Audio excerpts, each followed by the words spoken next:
Electric field due to two charge plane sheet.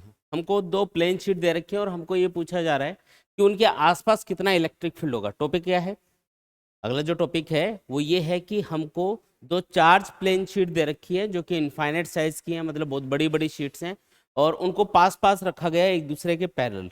हो सकता है दोनों शीट्स पे पॉजिटिव चार्ज हो सकता है एक पे पॉजिटिव एक पे नेगेटिव चार्ज हो, और हमको ये पूछा जा रहा है कि उनके बीच में, उनके साइड में, दोनों साइड में कितना इलेक्ट्रिक फील्ड होगा, ये हमको कैलकुलेट करना है। ठीक है, पहला केस ले रहा हूँ मैं। फर्स्ट केस क्या है कि दोनों जो शीट है उनके ऊपर हम एज्यूम कर लेते हैं कि सेम टाइप का चार्ज है। जैसे ये पहली शीट मान ली हमने, ठीक है, ये दूसरी शीट है, दोनों को बिल्कुल पास पास रखा गया है और दोनों पे एक ही टाइप का चार्ज है, पॉजिटिव चार्ज मान लेते हैं अपन।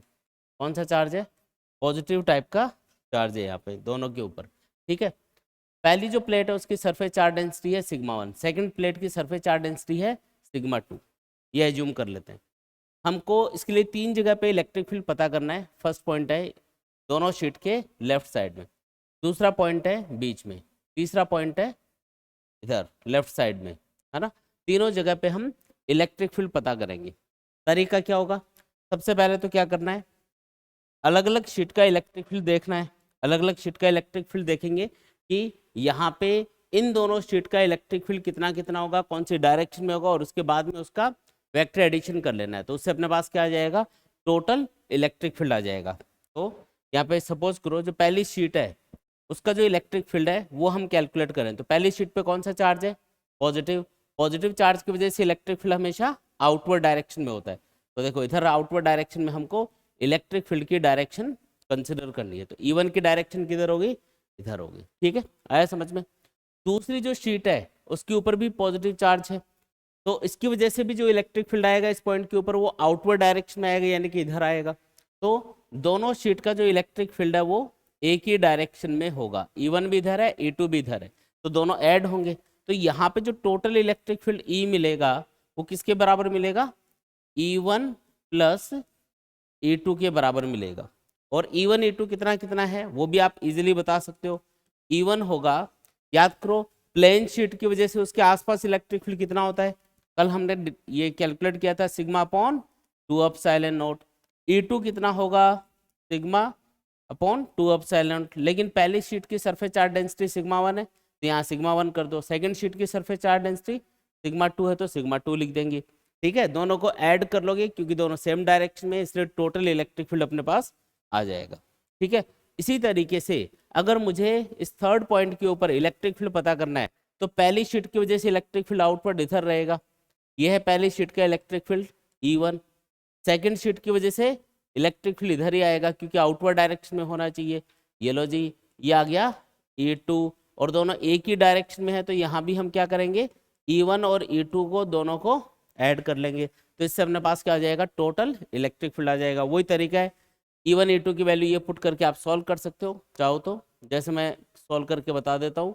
E1 की वैल्यू और E2 की वैल्यू पुट करके सॉल्व करोगे तो देखो इसमें सिग्मा 1 और सिग्मा 2 ये तो ऐड कर लेंगे, और ये जो 2 एप्सिलॉन नॉट है इसको कॉमन लेके नीचे लिख देंगे। ये आपका आंसर हो गया।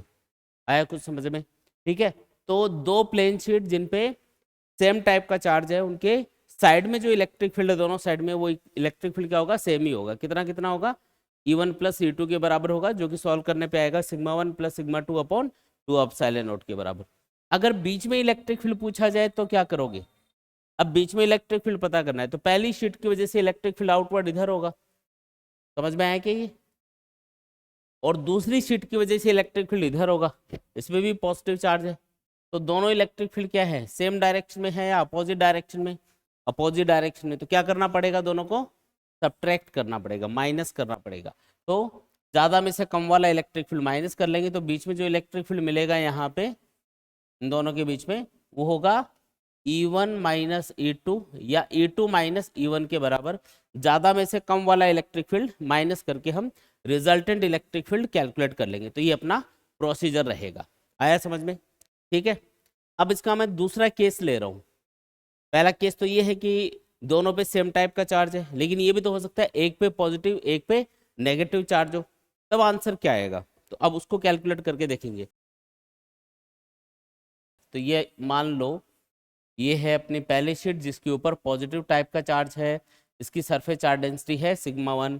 सेकेंड जो शीट है उसके ऊपर कौन सा चार्ज है, उसके ऊपर नेगेटिव चार्ज है जिसकी सरफेस चार्ज डेंसिटी है सिग्मा 2, माइनस सिग्मा 2 लिख देता हूँ इसको। अब आपको इसके आसपास 3 जगह पे इलेक्ट्रिक फील्ड पता करना है, वापस वही 3 पॉइंट ले लो। फर्स्ट पॉइंट इधर होगा, सेकंड पॉइंट बीच में होगा, थर्ड पॉइंट साइड में होगा। पहले पॉइंट के ऊपर पहली शीट की वजह से इलेक्ट्रिक फील्ड किधर आएगा, आउटवर्ड डायरेक्शन में आएगा, इधर लेंगे इसको। दूसरी शीट की वजह से इनवर्ड आएगा, शीट की तरफ लेना है, तो ये आ गया E2। अब दोनों इलेक्ट्रिक फील्ड क्या है, एक दूसरे के अपोजिट डायरेक्शन में है, तो इनको माइनस कर लेंगे, तो रिजल्टेंट इलेक्ट्रिक फील्ड कितना आ जाएगा, E1 माइनस E2 आ जाएगा। क्या आ जाएगा, E1 माइनस E2 के बराबर आ जाएगा। इसी तरीके से थर्ड पॉइंट पे बताओ, पहली शीट की वजह से आउटवर्ड, सेकेंड शीट की वजह से इनवर्ड, है ना, और टोटल इलेक्ट्रिक फील्ड कितना, तो ज़्यादा में से कम वाला माइनस कर देंगे तो अपने पास रिजल्टेंट इलेक्ट्रिक फील्ड आ जाएगा। तो ये है प्रोसीजर।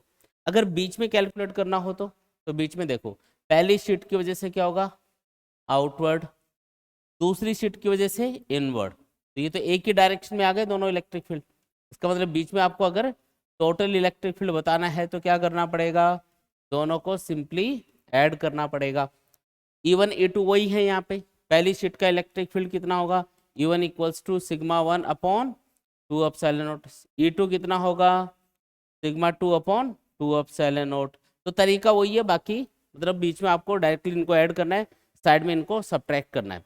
हाँ, इसमें एक स्पेशल केस ही हो सकता है कि सिग्मा 1 और सिग्मा 2 दोनों बराबर हों। अगर सिग्मा 1 और सिग्मा 2 बराबर होंगे तो उस कंडीशन में क्या होगा, बाहर जो इलेक्ट्रिक फील्ड मिलेगा आपको, है ना, वो आपको 0 मिलेगा। क्यों, क्योंकि सिग्मा के ऊपर ही इलेक्ट्रिक फील्ड डिपेंड करता है भाई, 2 एप्सिलॉन नॉट तो कांस्टेंट है। सिग्मा 1 और सिग्मा 2 अगर बराबर होंगे तो E1 और E2 भी बराबर होंगे, और उस कंडीशन में यहाँ पे और यहाँ पे इलेक्ट्रिक फील्ड क्या हो जाएगा, आपस में कैंसिल, तो टोटल इलेक्ट्रिक फील्ड कितना मिलेगा, 0 मिलेगा। तो अगर सिग्मा 1 सिग्मा 2 बराबर है तो साइड में तो इलेक्ट्रिक फील्ड 0 रहेगा, और बीच में कितना होगा, तो बीच में हो जाएगा E equal to E1 plus E2 करोगे तो अब E1 E2 बराबर ही होंगे, तो इसको 2E1 लिख देता हूँ मैं, और E1 कितना होगा, सिग्मा अपॉन 2 एप्सिलॉन नॉट के बराबर। देखो 2 से 2 कैंसिल, तो सिग्मा अपॉन एप्सिलॉन नॉट अपना आंसर आएगा। तो ये वाला जो रिजल्ट है ना, ये काफ़ी इंपॉर्टेंट है, क्योंकि आगे आप अगले चैप्टर में कैपेसिटर नाम से एक डिवाइस पढ़ोगे, और उसमें हम 2 प्लेट्स लेंगे जिसपे अपोजिट टाइप का चार्ज होगा, तो उनके बीच में जो इलेक्ट्रिक फील्ड होगा वो यही आपको मिलेगा, उसमें कितना, सिग्मा अपॉन एप्सिलॉन नॉट के बराबर, ये उसका आंसर होगा। तो ये वहाँ पे डायरेक्टली हम फॉर्मूला यूज़ कर रहे होंगे, इसको अच्छे से याद कर लेना।